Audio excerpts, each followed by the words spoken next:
He was 3 years old and screaming about how he died. Not crying, not imagining, screaming details no child should know. The name of a plane, the way it burned, the moment it hit the ocean.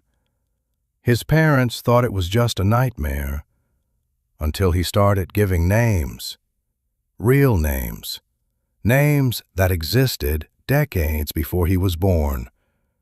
And that's when the question stopped being, what is he imagining, and became something far more unsettling. How does he remember something that never happened to him? Evan Cole's nightmares didn't begin like ordinary childhood fears. There were no monsters under the bed, no shadows on the wall. Instead, there was fire. "It's burning! It's burning! I can't get out!" The first time it happened, Laura rushed into his room thinking he'd fallen out of bed. But Evan wasn't even looking at her. His eyes were wide open, staring at something that wasn't there. His small hands clawed at the air like he was trying to escape something invisible. "Evan, baby, you're okay," she whispered, pulling him close. But he shook his head violently. "The plane is going down." Laura froze.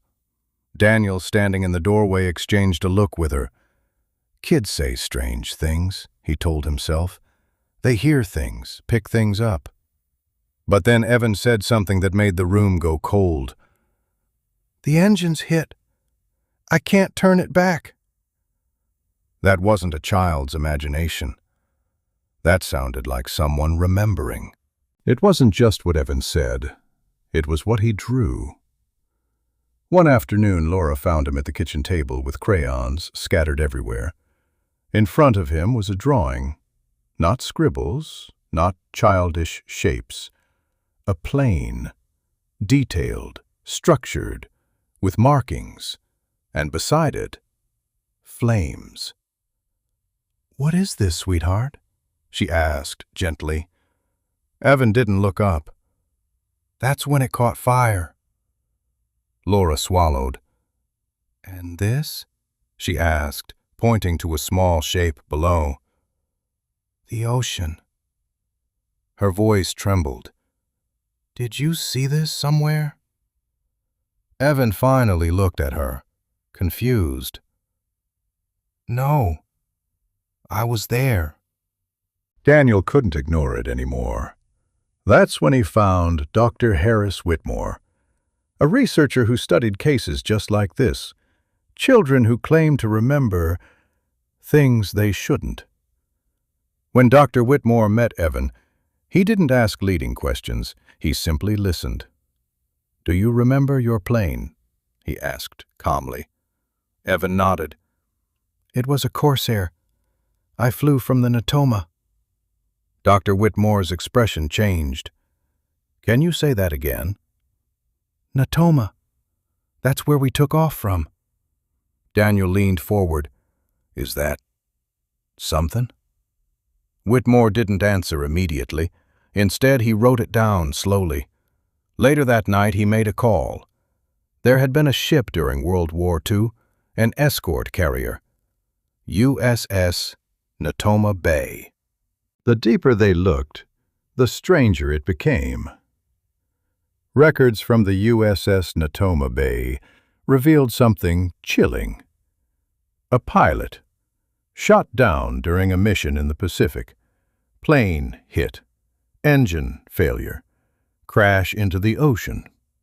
His name? James Houston, Jr. Dr. Whitmore returned to the Cole family with the file. "Does the name mean anything to you?" he asked gently. Evan was quiet. Then he looked up slowly. "James, that's me." Laura covered her mouth. Daniel stood up, pacing the room. "This isn't possible," he muttered. "It's not possible." But the details kept lining up. The plane, the ship, the way it crashed. All of it matched.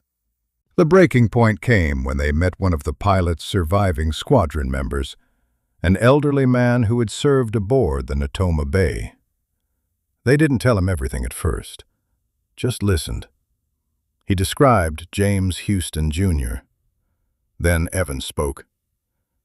"You flew with him. You were there when he didn't come back." The man's face went pale. "How would he know that?" he whispered. No one had told Evan. No one could have. The room fell into silence. Not the kind filled with confusion. The kind filled with something else. Something no one wanted to name. Over time, the nightmares faded. The details became quieter, like echoes slowly drifting away. Evan grew older, became just a boy again. But something had changed, not just in him, in everyone who had witnessed it. Daniel no longer dismissed what he couldn't explain. Laura no longer feared it. And Dr. Whitmore? He simply added another case to a long list of questions science still struggles to answer. Because sometimes the past doesn't stay buried. Sometimes it finds a way to be remembered, even when it shouldn't. Some stories don't ask for belief. They ask a question.